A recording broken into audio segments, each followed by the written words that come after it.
Hello everyone.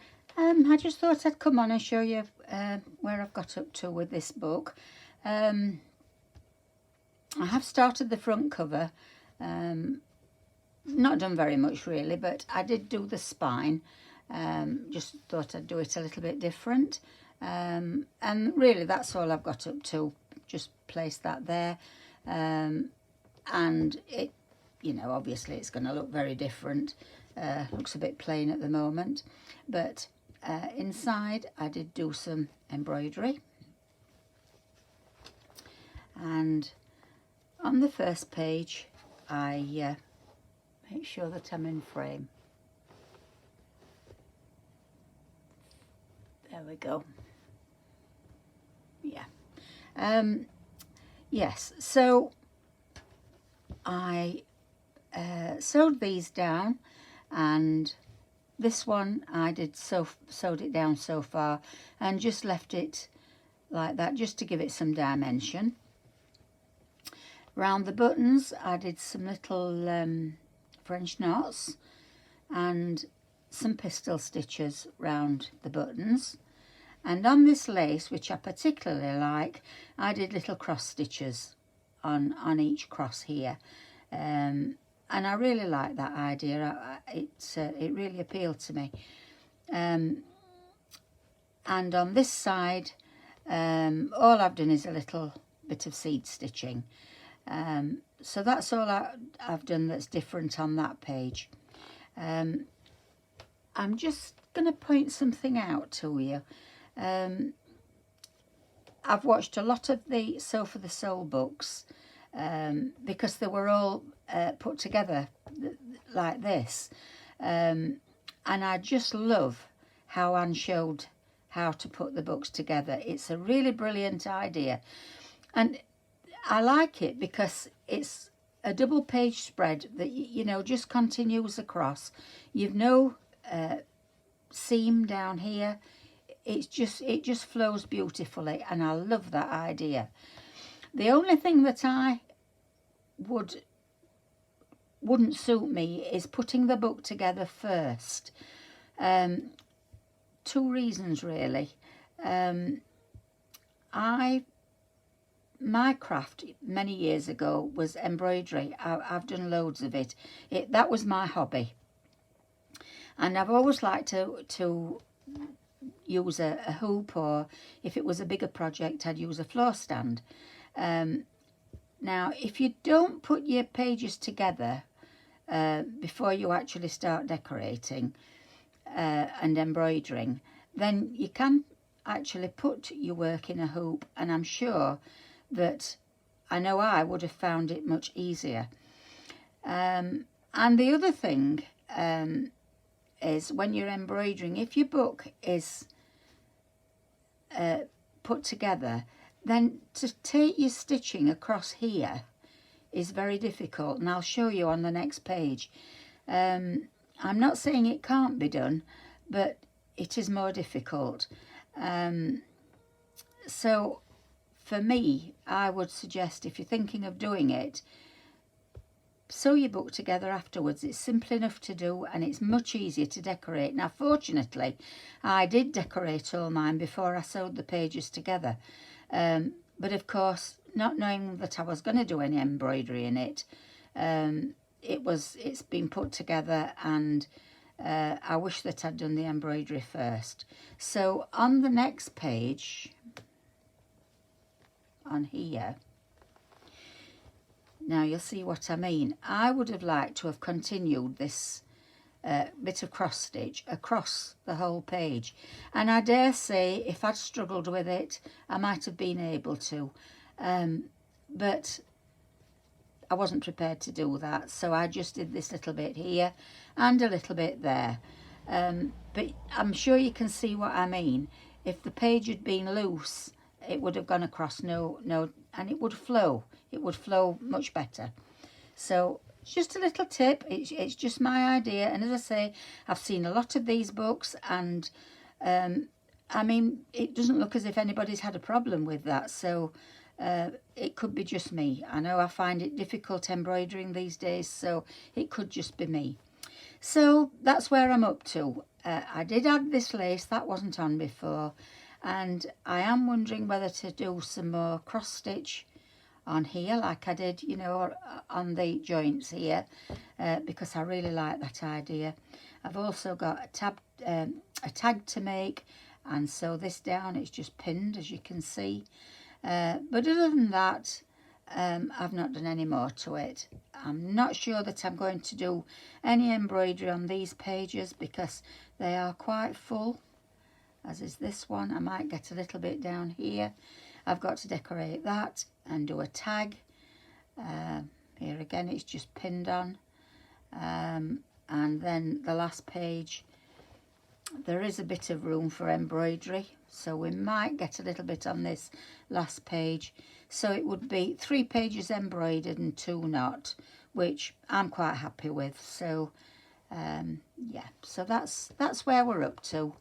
So I'll see how I go with the front cover. I'm just going to show you something else that I started a few weeks ago. Well, maybe a couple of weeks ago. I watched Chrissiecrosser's channel. I think it's Chrissy's Attic, and she'd done this lovely lace book in an antique style, and she got her inspiration from oh dear, I think it's Roxycreations. So when I'd watched Chris's book, I went over to this Roxy's channel and had a look, and apparently she had bought 2 lace books at an antique mall, and I just fell in love with them. Absolutely gorgeous. So I could see where Chrissy had got her inspiration from.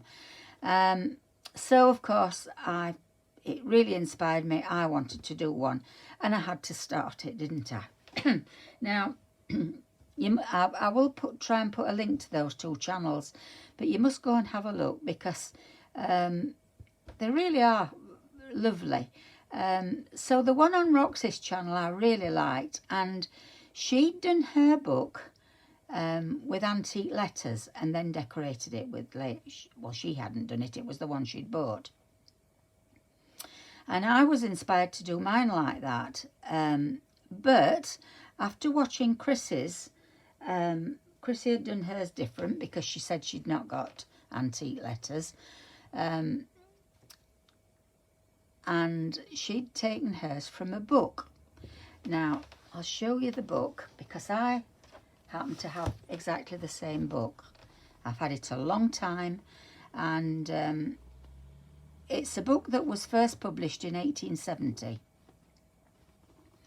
And it's a lovely book, and of course this isn't from 1870, but my edition was in 1978, I think.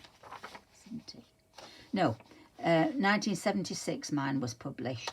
So it's what, 24, it's 44 years old, and as you can see the pages are yellowing, so it's looking quite old now, but what I like about it is the fact that it's got these antique laces in it.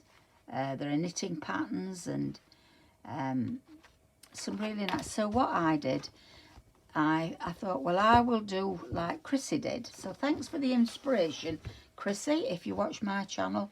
I don't know whether you do or not, but I was really inspired by yours. And so that's what I did. This is all I've done. I've not done anything else, but I just did the pages. And what I did, I took the pages out, and of course all the pages are individual. So I'll just show you how I did it.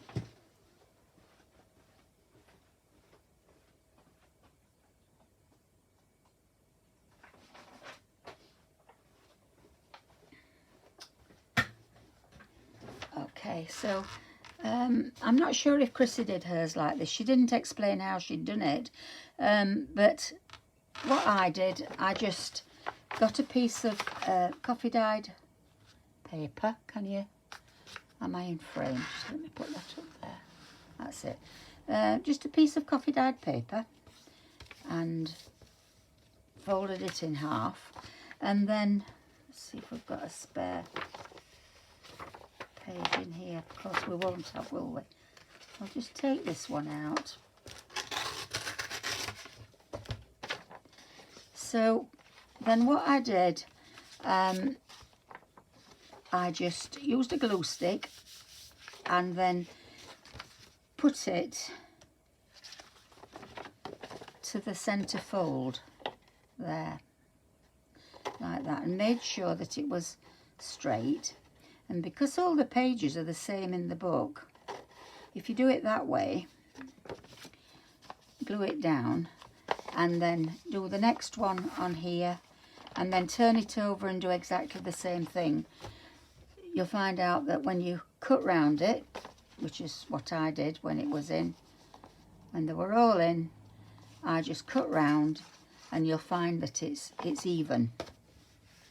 And I did that because the pages, well, my book, they're quite flimsy actually, and I just thought the heaviness of lace and sewing on it, I wanted it a little bit more substantial. So that is how I did mine.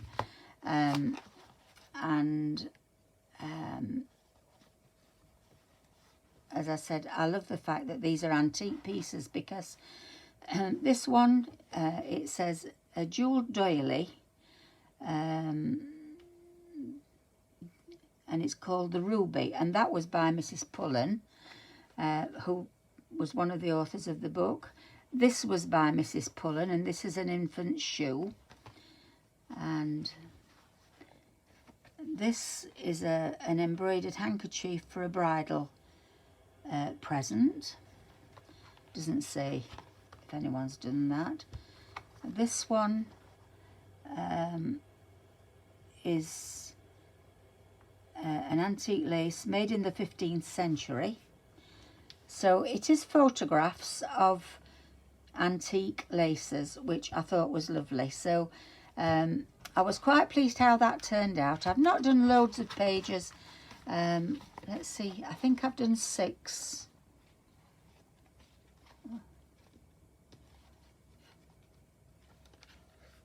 Yeah, I've done 6. This is a flowering crochet. It's called a Jessamine by Mrs. Pullen, and this is the Poppy, and that's by Mrs. Pullen. So as I say, the pages are quite substantial. Quite happy how that's turned out, and I'm really looking forward to decorating it.